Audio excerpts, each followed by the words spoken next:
नमस्कार हमारे सभी प्यारे व्यूअर्स को। आज की इस वीडियो में जो है हम डिस्कस करने वाले हैं कुछ मल्टीपल चॉइस क्वेश्चन जो कि पोइट्री से रिलेटेड हैं और पोइट्री बेस्ड यहाँ पे एमसीक्यूज आप देख सकते हैं और जिसमें एडवांस लेवल लिखा है। हो सकता है आपके लिए ये फिर से हम कहें कि आपके लिए एडवांस लेवल ना हो।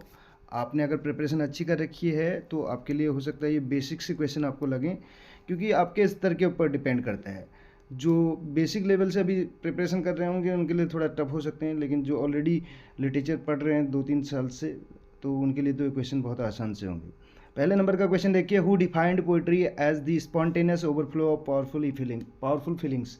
तो इनकी एक डेफिनेशन है किसकी, ये किसके द्वारा कहा गया है। ये कहा गया है, अगर ऑप्शन में हम बात करें तो विलियम वर्ड्सवर्थ के द्वारा कहा गया है। और विलियम वर्ड्सवर्थ की अगर हम बात करें तो रोमांटिक एज के हैं।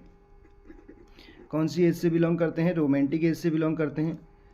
जिन साथियों को बिल्कुल एकदम बेसिक से पढ़ना है वो हमारी प्लेलिस्ट पे विजिट कर सकते हैं, वहाँ पे सफिशिएंट कंटेंट आपको मिल जाएगा, अलग से कहीं भटकने की आपको ज़रूरत नहीं है।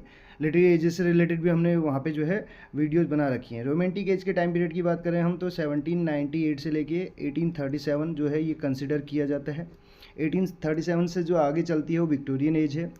रोमांटिक एज की बात करें तो विलियम वर्ड्सवर्थ यहाँ पे जो है, आपने देखा होगा इनको नेचर पोएट या वर्शिपर ऑफ नेचर अलग अलग नामों से जाना जाता है। तो इनकी डेफिनेशन है, poetry is the spontaneous overflow of powerful feelings. ठीक, इसमें अगर इसके अदर ऑप्शंस की बात करें और ये कहाँ पे कही गई है, प्रीफेस टू लिरिकल बैलेड में ये कहा गया है। और लिरिकल बैलेड की बात करें पब्लिकेशन की, तो लिरिकल बैलेड जो है पब्लिकेशन अगर बात करें तो 1798 आपने सुना होगा, जिसके साथ ही रोमांटिक एज की शुरुआत भी मानी जाती है और जिसमें 23 पोइम्स हैं। ऑलरेडी हम इस पॉइंट को अपनी पुरानी वीडियोज़ में भी कई बार डिस्कस कर चुके हैं, जिसमें 23 पोइम्स हैं, जिसमें से 19 विलियम वर्ड्सवर्थ की हैं, 4 जो हैं एस टी कॉलरिज की हैं। पहली पोइम कौन सी है और लास्ट पोइम कौन सी है ये आपको बताना है लिरिकल बैलेड की। इसी में अगर हम जॉन कीट्स की बात करें तो ये भी रोमांटिक एज के हैं, ठीक है। और टी.एस. एलियट की बात करें तो ये सीधे सीधे हम बात करें 20th सेंचुरी, ठीक। और इनका द वेस्टलैंड आपने पढ़ा होगा, अगर नहीं पढ़ा है तो ज़रूर पढ़िएगा, वहाँ से भी क्वेश्चन बनते हैं। किसको डेडिकेटेड है वेस्टलैंड? द वेस्टलैंड की बात करें किस पे आधारित है और उसके कितने सेक्शंस हैं, पब्लिकेशन ईयर कौन सा है, ये सारी चीज़ें आपको पता होनी चाहिए। मैथ्यू अर्नॉल्ड की बात करें 19th सेंचुरी के जो हैं इंग्लिश पोइट हैं। कौन सी सेंचुरी? 19th century. अब इनके हम एक बार लाइफ स्पेन की बात कर लेते हैं। देखिए 1795 से लेके 1821। दूसरे उसमें बात करें तो वर्ड्सवर्थ की हम बात कर रहे हैं 1770 से लेके 1850। यहाँ पे जो है प्रील्यूड पब्लिश हो रखा था पोस्ट्यूमसली। और 1850 की हम बात करें, बहुत सारे पॉइंट्स हैं यहाँ से रिलेटेड हमने वीडियो में डिस्कस कर रखे हैं। एक ऐसी वीडियो भी है 5 मिनट की जिसमें 1850 से रिलेटेड सारे पॉइंट्स मिल जाएंगे आपको। तो आप ज़रूर जो है प्लेलिस्ट पे विजिट कीजिए, वहाँ आपको मैं फिर से कह रहा हूँ, आपको आपके जो कमेंट्स आ रहे हैं, अगर आप नहीं हैं, आपके पास इतना बजट नहीं है, आप हमारी जो मेंबरशिप है उसको भी नहीं ले पा रहे हैं, तो आपके लिए फ्री ऑफ कॉस्ट भी यहाँ पे चैनल पे सफिशिएंट कंटेंट है। आप थोड़ा बहुत अपना प्रिपरेशन करके तो और वहाँ से आपको मैक्सिमम जो है हेल्प मिल जाएगी। इसके अलावा मेंबरशिप प्लान के तहत तो आपको बता रखा है, लेवल 1 तो बहुत से लोगों ने, हमारे बहुत से साथियों ने ज्वाइन कर रखा है। लेवल 2 में भी अधिकतर साथियों ने ज्वाइन कर रखा है। लेवल 2 299 का है और 299 आप मान के चलिए, एक आजकल एक छोटे बच्चे की भी अगर प्राइमरी अगर उसकी फ़ीस की बात करते हैं तो वो भी 5 to 600 है। तो 299 में आपको क्या मिलेगा? अब देखिए ना, अगर 29 में आपको इतना अच्छा कंटेंट मिल रहा है, अगर फ्री में इतना अच्छा कंटेंट मिल रहा है तो उसमें क्या होगा? उसमें कुछ अलग होगा स्पेशली, आप ये मान के चलिए। और जिन साथियों ने ले रखा है उनसे आप पूछ सकते हैं, उनसे फीडबैक ले सकते हैं। इसमें कोई ज़्यादा वो वाली बात नहीं है कि आपको अगर डाउट है किसी भी तरीके का तो आप जिन साथियों ने ले रखा है उनसे पता करिए। इसमें टी.एस. इलियट की बात करें, टॉमस स्टर्न इलियट की हम बात कर रहे हैं, तो इनका जो है 1888 से लेके 1965। तीसरे उसमें बात करें अर्नॉल्ड की, तो इनका 1822 में हो रखा है और जब इनका जन्म होता है तब इनकी डेथ होती है उसी साल में, ऐसे आप याद करिएगा। 1888 में जो है मैथ्यू अर्नॉल्ड की डेथ होती है और टी.एस. एलियट का जन्म होता है। ये आप इस तरीके से याद कर सकते हैं। तो ये पहले नंबर का क्वेश्चन था जो हमने यहाँ पे जो है डिस्कस करने की कोशिश की। अब यहीं पे ग्रामर से रिलेटेड कुछ पॉइंट्स भी हम डिस्कस करें। जैसे हमने अपनी ग्रामर की वीडियोज़ में आपको बता रखा है, जिसके लास्ट में देखिए पावर है, पावर के लास्ट में फुल आ गया, लेस आ गया, ये क्या होते हैं? एडजेक्टिव होते हैं, एडजेक्टिव होते हैं। ठीक है, पावरफुल पावरलेस बोलते हैं, मोशनफुल मोशनलेस बोलिए, केयरफुल केयरलेस बोलिए। ठीक है, तो इस तरीके से भी हमने बता रखा है कि किस में फुल आपको लगाना है, कहाँ पे लेस लगाना है, किस तरीके से आप आइडेंटिफाई कर सकते हैं वर्ड्स को, कीवर्ड्स।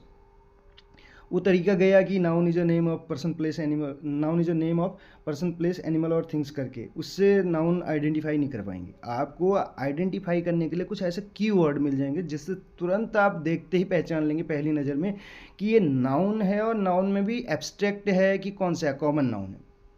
तो ये चीज़ें आपको पता होनी चाहिए, और ये चीज़ें आपको वहीं मिल सकती है जो जिसने खुद से प्रैक्टिस की होगी, जिसने खुद से चीज़ों को तराशा होगा, सीखा होगा, खोजा होगा कुछ। तो ये चीज़ या तो आपको भी करना पड़ेगा, इसमें इतने आपको एक्सपीरियंस लेना पड़ेगा, और ये एक दिन का काम नहीं होता। मैं पहली वीडियो से ही ये सारी चीज़ें कह रहा हूँ। या तो आप पढ़ते रह जाएंगे वही चीज़ें लिटरेरी एजेस और सारा डिटेल में, या फिर आप क्वेश्चंस के ज़रिए उनको लगाइए। आप क्या करना चाहते हैं? आप टेस्ट मैच खेल के T20 फॉर्मेट में जगह बनाना चाहते हैं, या T20 खेल के टेस्ट मैच की टीम में जगह बनाना चाहते हैं?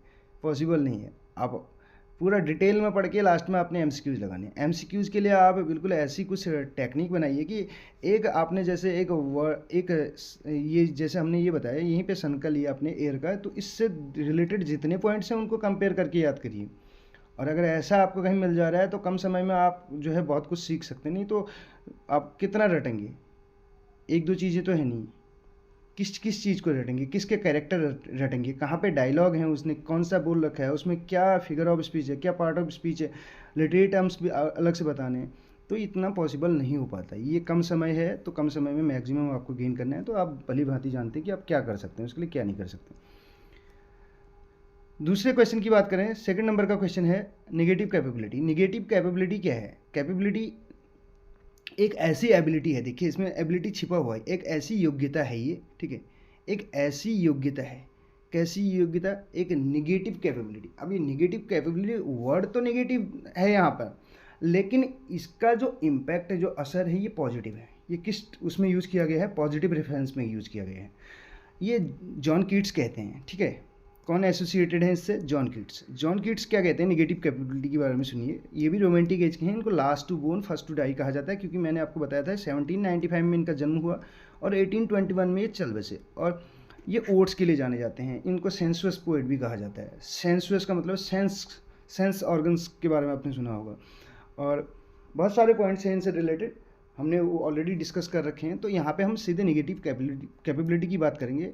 तो ये बोलते हैं कि पोएट के अंदर या ऑथर के अंदर निगेटिव कैपेबिलिटी होना ज़रूरी है।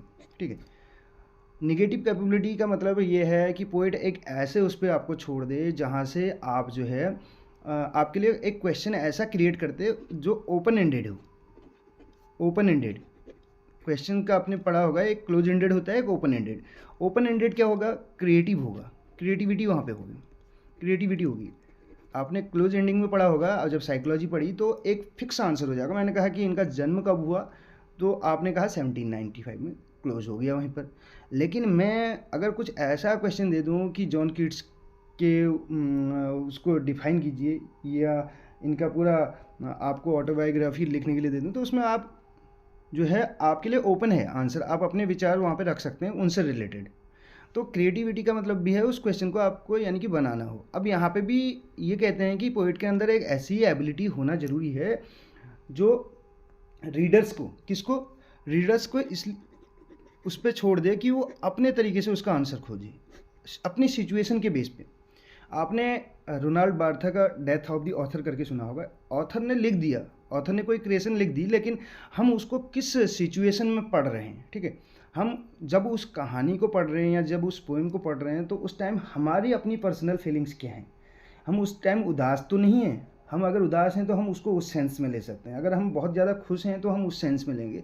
तो डिपेंड करता है, जैसे किसी ने कोई चीज़ बना दी, उसको आप किस उसमें यूज करना चाहते हैं, यानी कि वो यूज जो है वो किसके ऊपर डिपेंड करता है? रीडर के ऊपर।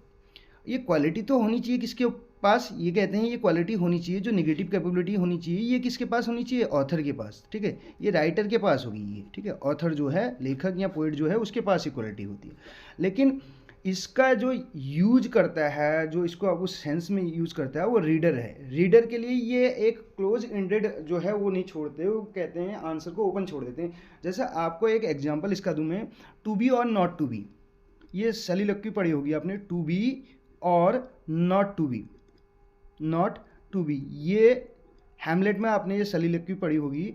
अब ये क्या है? अब ऐसी सिचुएशन पे आप मान के रखिए अपने आप को जहाँ पर आप डिसाइड नहीं कर पा रहे हैं व्हाट टू डू और व्हाट नॉट टू डू, क्या करना है कि क्या नहीं करना है। बहुत से लोग दुविधा में रहते हैं कि ये करूं कि ना करूं, कोर्स परचेज करूं कि ना करूं, खुद से तैयारी कर लूं या कोर्स परचेज करूं, डिसाइड नहीं कर पाते हैं जहाँ पे। और डिसाइड नहीं कर पाते हैं, यही तो आपने देखा होगा हैमलेट में, यही चीज़ तो आपको देखने को मिलती है। क्या हैमलेट में आपको जो उसका ट्रेजिक फ्लॉ दिखता है हैमलेट का, यानी कि इनडिसिसिवनेस, वो डिसाइड नहीं कर पाता है, डिसीजन नहीं ले पाता है। इसलिए हमें लाइफ में डिसीजन मेकर बनना होगा, डिसीजन लेना पड़ेगा। अगर हम चीज़ों को टालते रहेंगे, प्रोक्रेस्टिनेशन आपने सुना होगा, डिलेइंग थिंग्स, चीज़ों को टालते रहता है हैमलेट, तो कहीं ना कहीं वही उसका ट्रेजिक फ्लॉ बन जाता है। ट्रेजिक फ्लॉ का मतलब है वीकनेस, ट्रेजिक हीरो है वो। और वीकनेस आप पाएंगे तो आप अपने आप में भी देखेंगे कि कहीं ना कहीं वो इनडिसिसिवनेस आपको दिखाई देगी। डिलेइंग थिंग्स, चीज़ों को डिले करने का, आप सोचते हैं कि कल करूँगा, आप सोचते हैं कि मैं बाद में कर लूँगा इसको, यानी कि किसी डिसीजन पे नहीं पहुँच पाते हैं। तो वही चीज़ है, वो अनसर्टेनिटी है, वो डाउट्स हैं, वो मिस्ट्रीज हैं, जिनकी ये बात करते हैं निगेटिव कैपेबिलिटी में। तो इस चीज़ को उम्मीद करता हूँ आपको समझ में आया होगा, निगेटिव कैपेबिलिटी टर्म।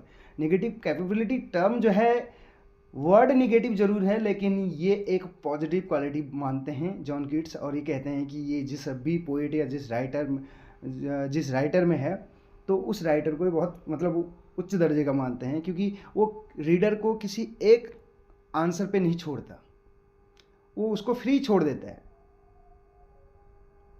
वो किस रेफरेंस में उसको यूज़ कर रहा है, उसके आंसर खुद से खोजेगा, वो ढूंढेगा।